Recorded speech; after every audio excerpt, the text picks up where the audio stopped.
Et voilà, hop, je pousse un peu pour ceux qui sont là pour la première fois. Sachez que dans la matinée Étienne, on lit les journaux, parfois en version numérique, parfois en version papier. On aime tout du moment que ça se lit. On lit un peu moins les dos de paquets de céréales, même si quand j'étais jeune, c'était une passion que j'avais. Je pouvais rester des heures à m'oublier dans la lecture des paquets de céréales. Je ne sais pas pourquoi, j'adorais ça. Je ne le fais plus. Par contre, je lis les journaux. Donc, un petit sommaire, 10 minutes, comme ça vous avez l'essentiel de l'actualité. Et puis pour ceux qui ont un peu de temps et qui veulent comprendre le monde dans lequel ils vivent, eh bien on les lira ces articles. Ça c'est super. Bravo Libération. Vous ne connaissez pas ce monsieur, je pense. C'est l'un des principaux opposants au pouvoir de Vladimir Poutine en Russie. C'est un Russe, un opposant, il est en prison. Et il a fait parvenir une lettre à l'extérieur, il a réussi. Et Libération a réussi à obtenir, avec l'accord de sa famille, sa lettre. Vladimir Kara-Murza, c'est le nom de ce monsieur. Je vous écris depuis les geôles, depuis les prisons de Poutine, dans un courrier transmis à Libération, l'opposant au Kremlin, condamné à 25 ans de détention. 25 ans de détention, pourquoi? Qu'est-ce qu'il a fait? Il a découpé, il a tué des gens, il les a découpés en petits morceaux. Qu'est-ce qu'il a fait? Non, il a dénoncé la guerre en Ukraine. Ok. 25 ans de prison, appelle de ses voeux une Russie délivrée de Poutine. Ce qui est très beau dans cette histoire, c'est que ce monsieur qui croupit dans une prison russe pour 25 ans, eh bien, dans cette lettre, il parle de quoi? Il parle pas de lui, il se plaint pas. Il dit qu'il faut pas perdre l'espoir qu'un jour la Russie sera une démocratie, une grande démocratie, et lui rêve de ce jour. Voilà ce qu'il a dans la tête, d'où l'édito ici de Dov Alphon Courage. Je trouve ça magnifique. On se penchera bien sûr sur cette 14e journée de mobilisation contre la réforme des retraites. J'ai 3 articles à vous lire ce matin. Un dans Libération. Est-ce que c'est un barouf d'honneur, non pas un baroud d'honneur?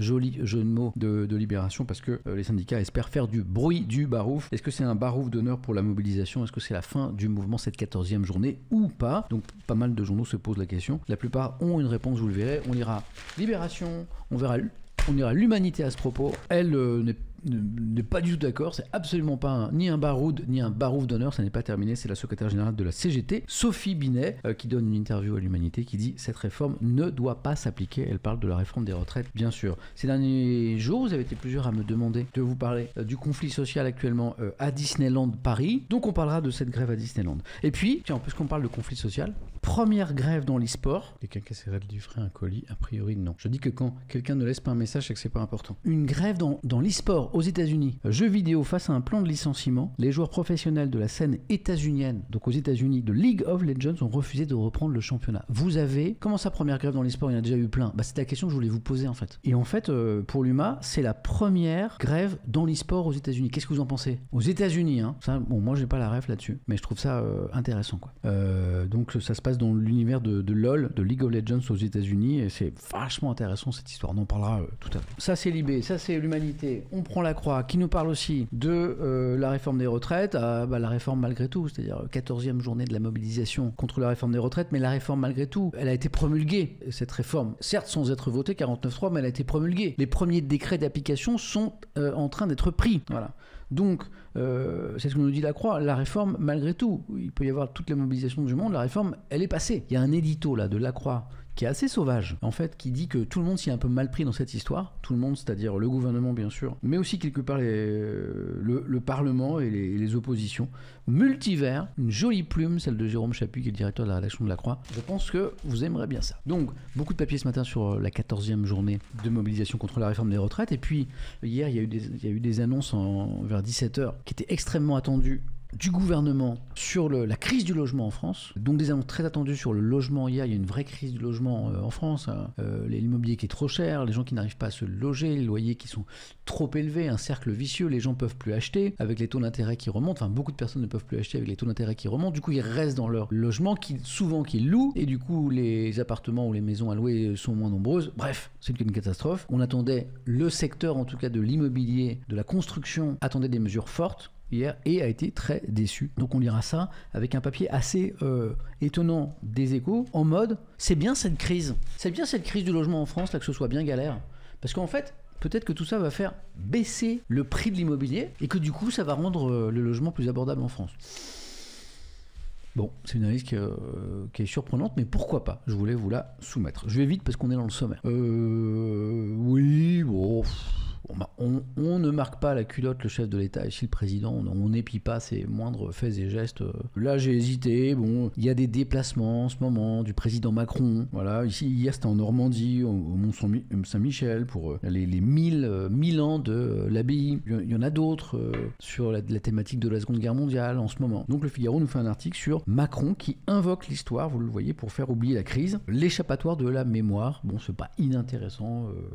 Bon, en même temps, ça change pas la face du monde. Mais aussi, on a le temps, on le lira. L'équipe. Alors, je pourrais parler de plein de choses, du mercato, de post-fin de championnat de Ligue 1, de Roland Garros. Et moi, j'ai choisi de vous parler d'Ibrahimovic. Voilà. Zlatan Ibrahimovic. Pourquoi ? Parce qu'il a pris sa retraite. Il quitte non pas son club, mais il quitte le football. Je crois qu'il a 41 ans de mémoire. Ouais, 41 ans.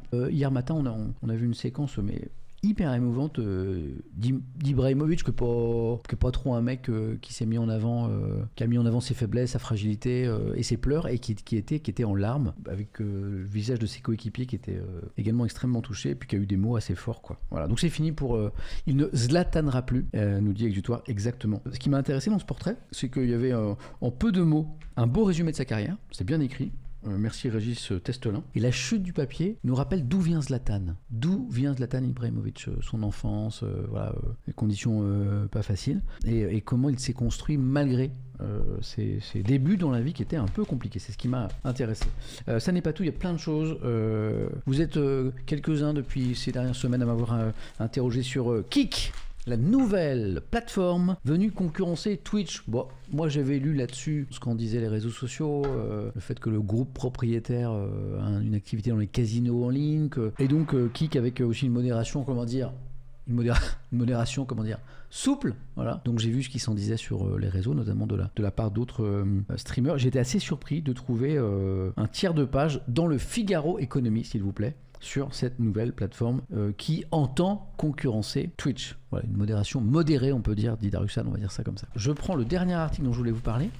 C'est dans le Parisien, c'est page 7. Et qu'est-ce que j'ai dans le Parisien, page 7 ? Apple lance le casque Vision Pro. Fresh Wanderer, on aurait voulu réussir ce move-là. Genre, t'arrives, tu poses la question, je montre l'article, on n'aurait pas réussi. On aurait pu le répéter 1000 fois, ça n'aurait jamais marché, quoi. Incroyable, on est connecté, il y a un truc.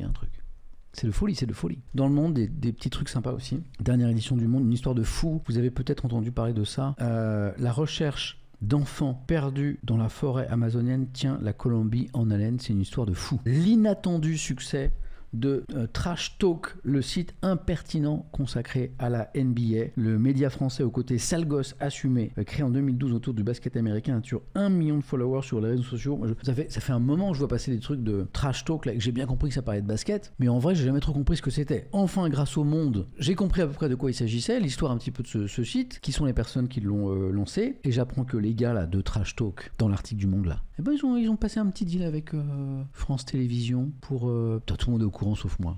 Il y a Bobo Adrien qui dit ils vont commenter la Coupe du Monde sur France TV. Ouais. Alors d'après ce que j'ai compris, sur la plateforme numérique de France Télévisions. Donc peut-être sur Twitch. Voilà. Incroyable. Putain, certains étaient déjà au courant, quoi. Donc des petites choses dans le Monde aussi. Vous avez vu, là on va y aller directement parce qu'il y a beaucoup d'articles, quoi.